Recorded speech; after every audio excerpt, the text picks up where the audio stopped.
So good day, sir. So in this video, we're going to perform TP01, which is installing Python Anaconda and performing Python basics. So first, we'd like to introduce ourselves. So I am member number one. I am Christian Ricania. And I am member number two. I am Lawrence Saldivar. And I'm Dante Villanueva, the member number three. So first, I am going to show you and demonstrate how to install Python Anaconda. So in your browser, just type in Python Anaconda.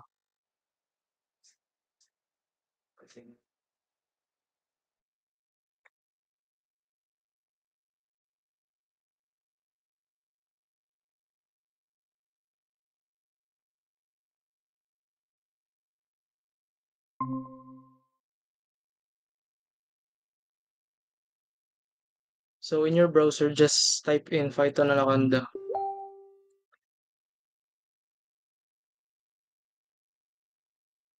So let's just click this website right here, which is Anaconda, and we will be redirected right here. So what we're going to do next is just click this icon right here, free download.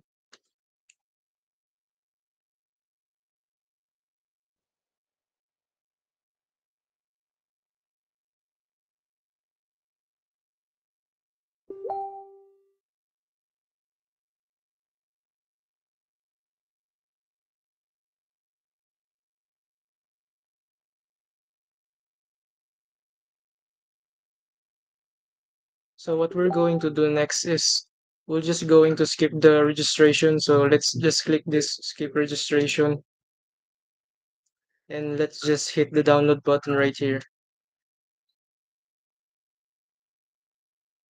So next is we're just going to wait.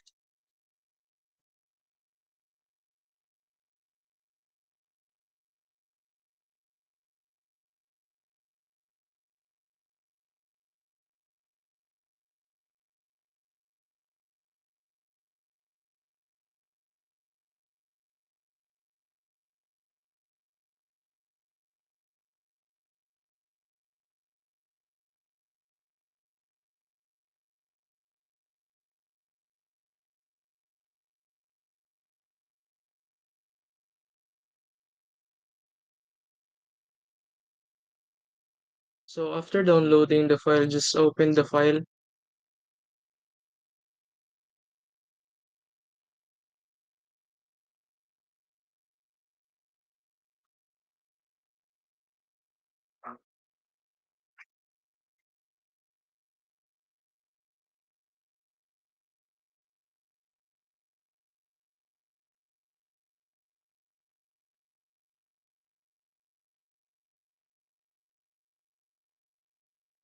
So let's just click here next. Then let's agree to license agreement. So click next again. Then next. So we're just going to browse destination folder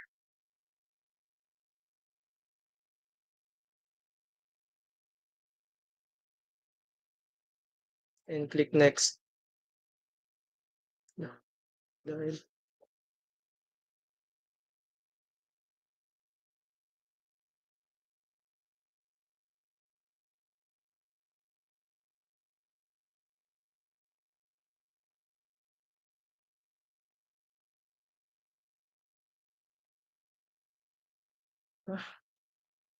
So let's just check here, clear the package cache upon completion and install.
Yeah, control video. So since installation is already been completed, let's just hit next, then hit next again, and then click finish. So now we can now open our Python Anaconda. So just search here Python Anaconda.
So our installation for Python Anaconda is done. So me- um, member 2 will now discuss some basic Pythons.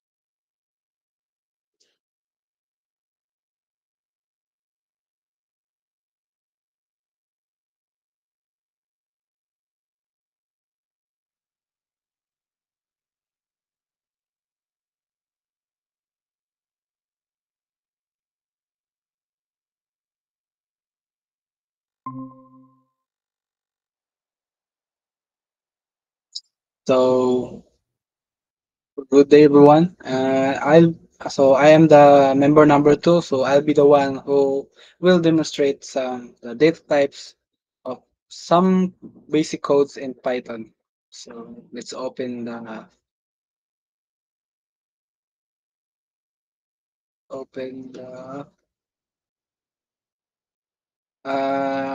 okay lang, nakikita ba yung screen ko, guys? Yes. So ito, launch natin ito, yung notebook.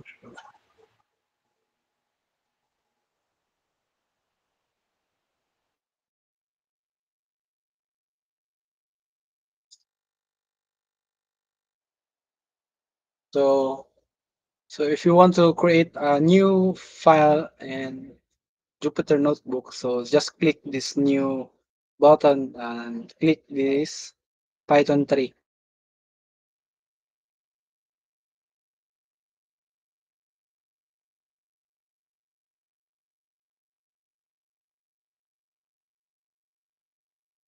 So so ito na yung place kung saan tayo magko-code. So let's start. So the first the first thing I will demonstrate to you is the Python data type. So maraming data types ang Python. So pipili lang tayo ng iilang data types na pwede kong ipakita sa inyo. So the first data type is the string. Close muna natin 'to. So string. So string is a sequence of characters, either constant or variable. It is used to represent text rather than numbers. So text lang talaga siya. So the perfect example of string data type is the printing the hello world. So let me show you how to print the hello world. So first, create tayo na pangalan niya. So A. So si A ay may value na meron siyang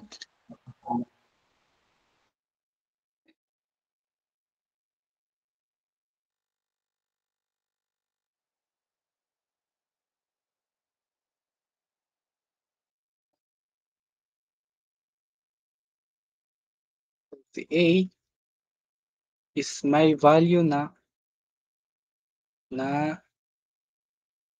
hello world.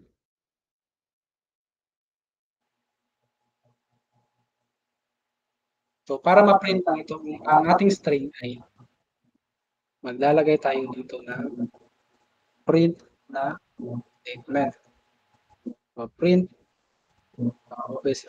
open and close parenthesis, tapos yung kung ano ang pangalan ng natin. So ang pangalan niya ay A. Let's try to run. So as you can see, naran na natin ang ating first hello world. Excuse me, sir. How to reverse string in Python? So good question. So to reverse a string in Python, just follow this code. Ipapakita ko kung paano mag-reverse ng string. Ganito lang.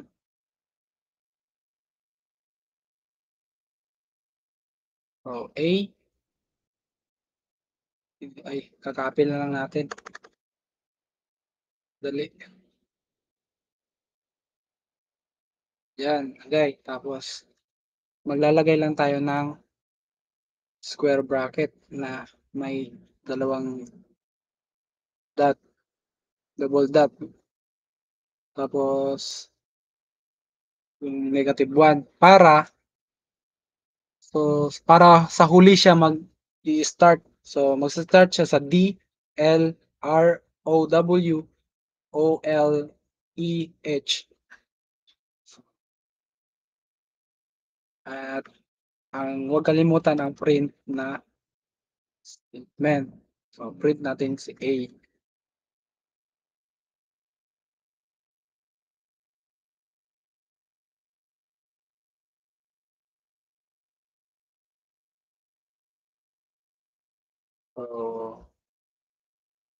So ganito lang kung gusto mo mag-reverse ng string sa Python. So next is integer. So re-remove lang natin to.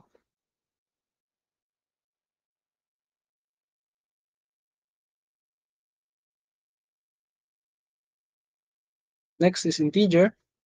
So integer whole number. So ang integer ay whole number, positive or negative. Basta wala lang siyang decimal points. So lalagay tayo ng example ng integer dito. So papangalan natin siyang b is equal to, so si b may value siya na 100. So para ma-print yan, ganun lang din, print b. Run. So para makita kung talagang integer ba siya, may type na nilalagay.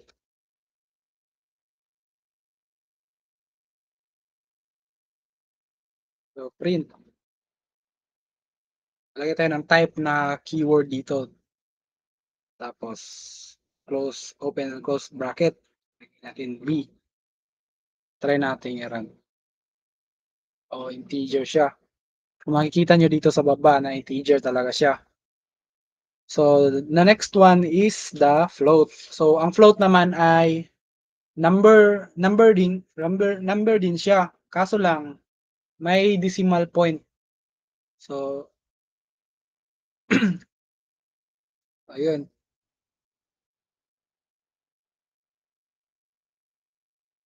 Move natin to.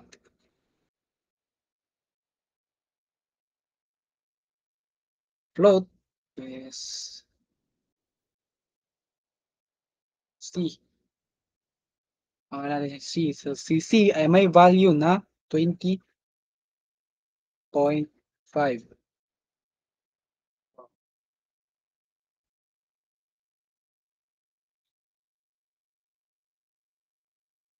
So, C, print natin. Print. Tapos open ang close parenthesis. Tapos lalagay tayo ng type ulit. Open and close bracket na naman. So, lalagay natin dito si C.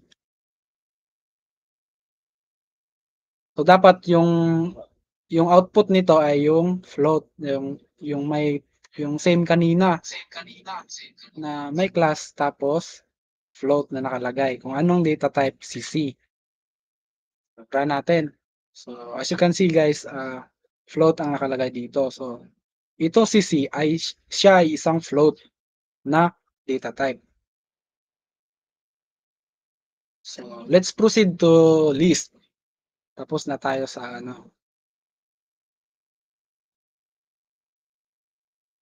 So ang list ay ordered, changeable, and allow duplicate values. So ang list ay order siya. Order tapos pwede natin siyang palitan at pwede natin siyang ma-duplicate yung value niya. So magki-create ako ng list. Papangalan mo siyang my list. So si my list ay ganito, ipakita ko muna yung kung anong structure ng list. So square bracket,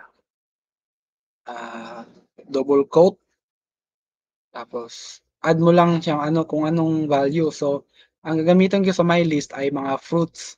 So, lalagay ko dito apple. Apple, banana, fruit pala. Banana, banana, banana,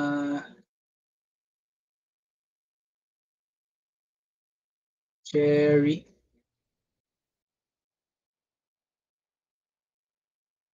cherry, orange, orange, kiwi.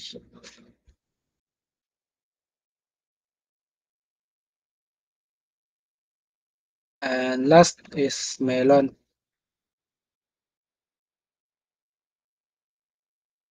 So, ito ang aking my list. So, ang list na ito is, my list ay meron siyang value na apple, banana, cherry, orange, kiwi, and melon. So, natin siya para ma-save. So, how about kung gusto mong palitan yung value sa loob?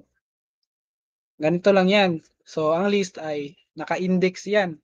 So, yung apple ay index 0. Index 0 yung apple. Tapos yung banana, index 1. Tapos yung cherry, index 2. Yung orange, index 3.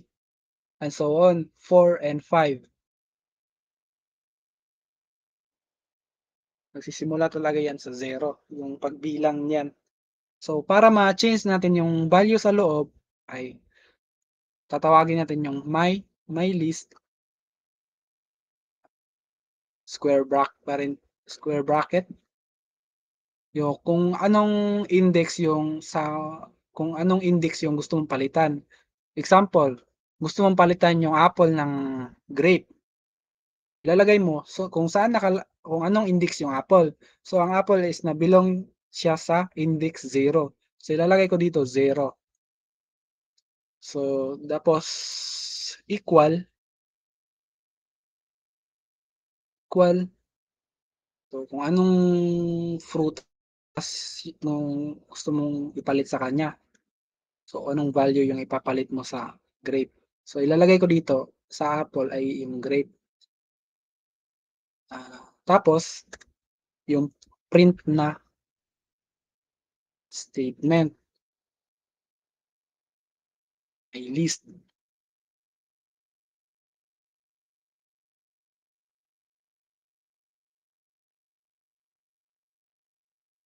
So as you can see guys, napalitan na yung apple ng grape. How about kung gusto mong palitan yung banana gusto mo ibalik yung apple, tapos gusto mong palitan yung banana. Ang gawin mo lang ay ganun lang din.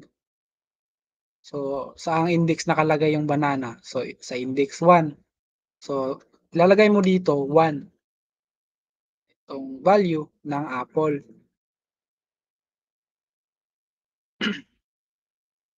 So, napalitan na. So, wala na yung banana dito. Napalitan siya ng apple. So, ganun lang mag-change ng value sa list. So, how about let's proceed to index slicing.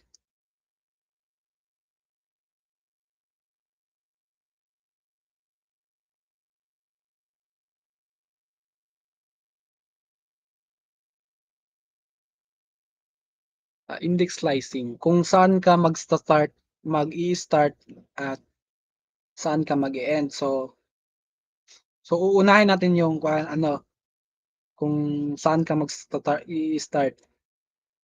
So ganito lang gagawin. Print yung my list.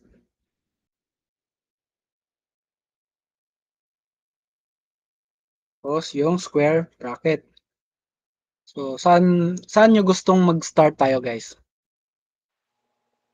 Sa banana sir. Sa banana. So kung ilalagay ko dito yung 2 ay sa banana, Kung gusto mo mag-start sa banana is 1.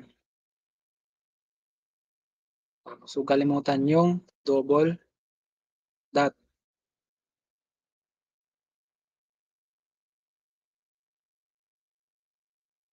Ah,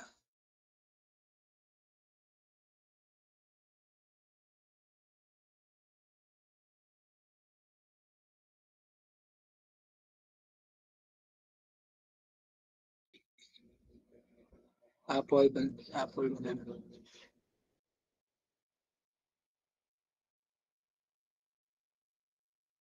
So, what's wrong? I think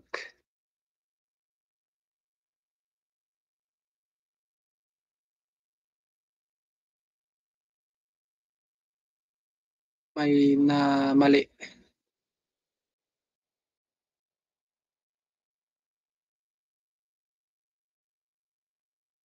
Parang na-remove siya.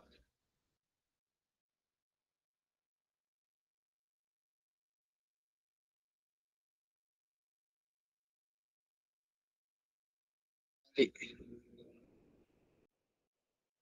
Sabi ko lang.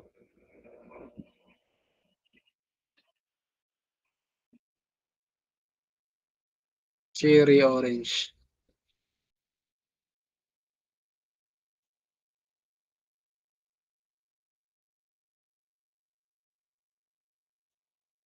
So,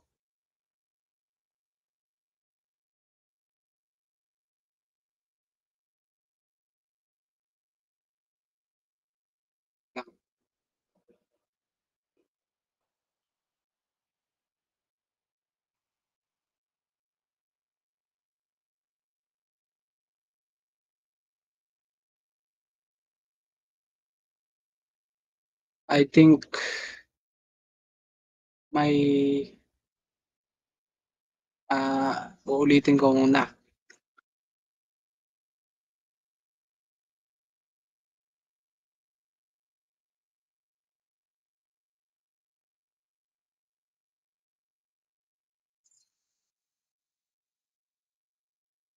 Guys, think there's an error.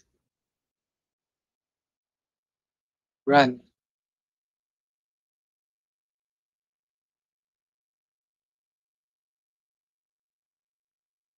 Gusto mo mag-start tayo sa banana ay lagay natin 1.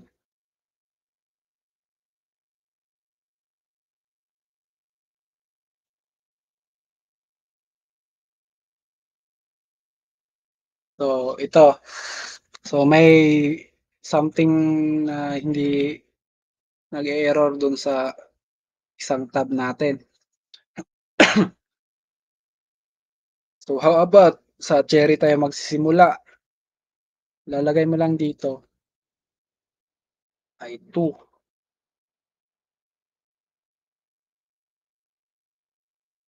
2. Yun. So, how about sa ano naman natin? Ito ay yung start. How about sa kung kailan tayo mag-i-stop? So, let's try.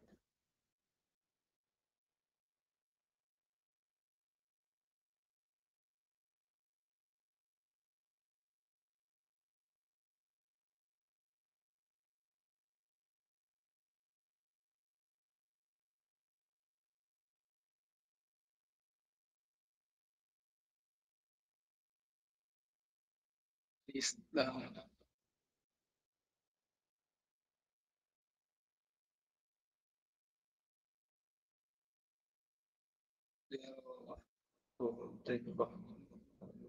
so Dante, saan mo gustong mag-stop tayo? Sa sa kiwi. Sa kiwi. So 0, 1, 2, 3, and 4. Lalagay natin dito ay 4. Yun. Wala. Nag-start tayo sa apple, banana, cherry, orange. So, hindi nakasali yung kiwi kasi nasali na siya dito sa ano natin, sa slicing natin na kung kailan siya mag-i-stop. So, Di nakasali yung kiwi at melon doon. So how about try natin yung kung saan tayo mag-i-start and saan nyo gustong huminto. Saan mo gustong mag-start, Dante? Banana.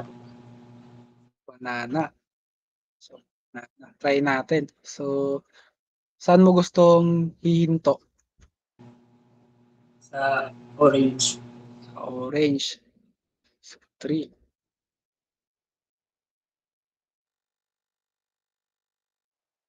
Sa banana, so ang result natin is banana and cherry. Nag-start sa banana, tapos hihinto sa cherry.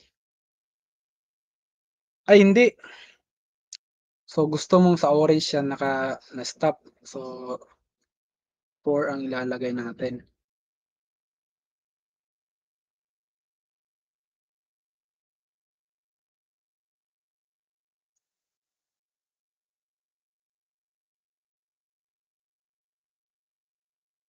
So, ayun. Banana, cherry, and orange. So, how about string slicing? Hindi lang list ang pwede natin i-slice. So, pwede din natin i-slice yung string. So, i-create ako ng bagong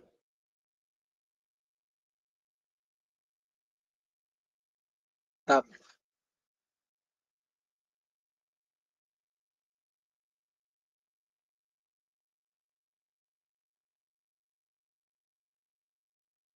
Ito, si E. So, ang example natin dito ay yung hello world ulit.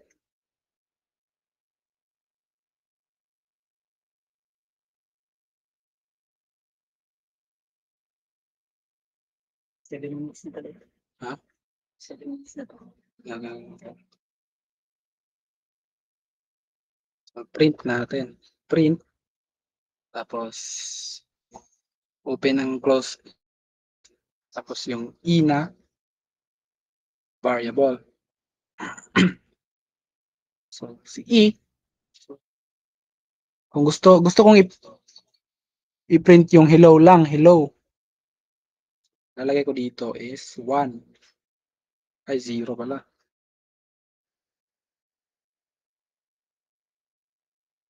Try. Ito i-print yung hello lang, hindi nakasali yung world.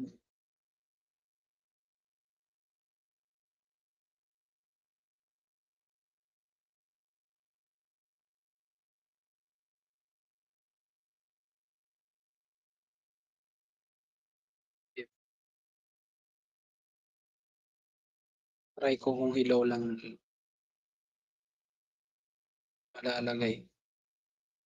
So, ganyan lang mag-slice ng text string.